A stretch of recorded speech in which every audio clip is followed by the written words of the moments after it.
अस्सलाम वालेकुम। कहानी टाइम में नाज़रीन को खुश आमदीद कहते हैं। कहानी सुनने से पहले हमारे चैनल को सब्सक्राइब करें और साथ लगे घंटी के बटन को भी दबा दें ताकि हर नई कहानी का आपको पता लग सके। शुक्रिया। शुरू करते हैं आज की कहानी। बुनिया और हलवा, एक मशहूर कहानी।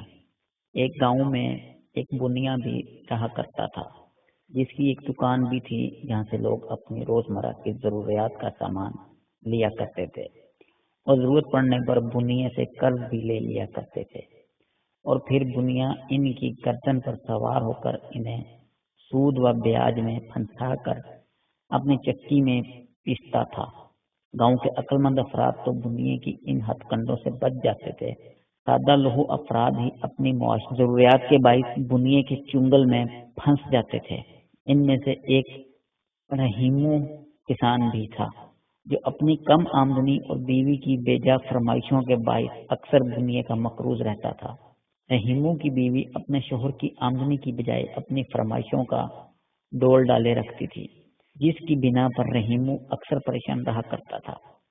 एक दिन रहीमू की बीवी ने रहीमू से फरमाइश की कि इसका दिल हलवा खाने का कर रहा है। खुदा खुदा करके रहीमू ने बुनिया का उधार चुकाया था।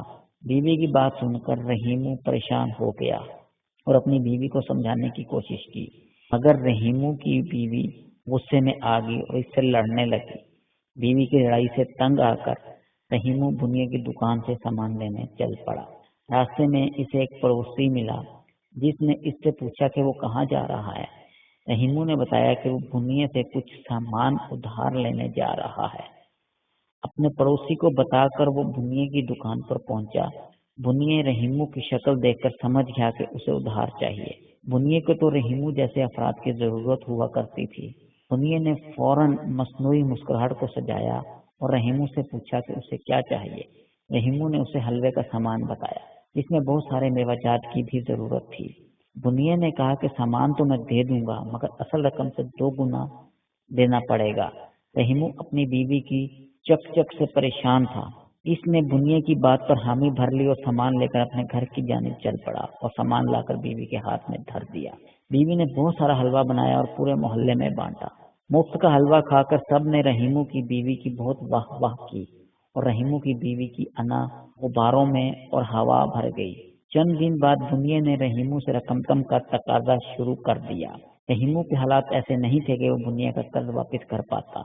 वो बुनिया से कुछ दिन की मजीद मोहलत मांग लेता था, मगर जब कभी मोहलतें देने के बावजूद भी बुनिया की रकम की वापसी की कोई शक्ल ना निकली तो बुनिया ने यह मामूल बना लिया कि वो रहीमू के घर आता और शोर शराबा करता। रहीमू मारे शर्मिंदगी के पूरे गांव में अपना सर झुकाए घूमता रहता।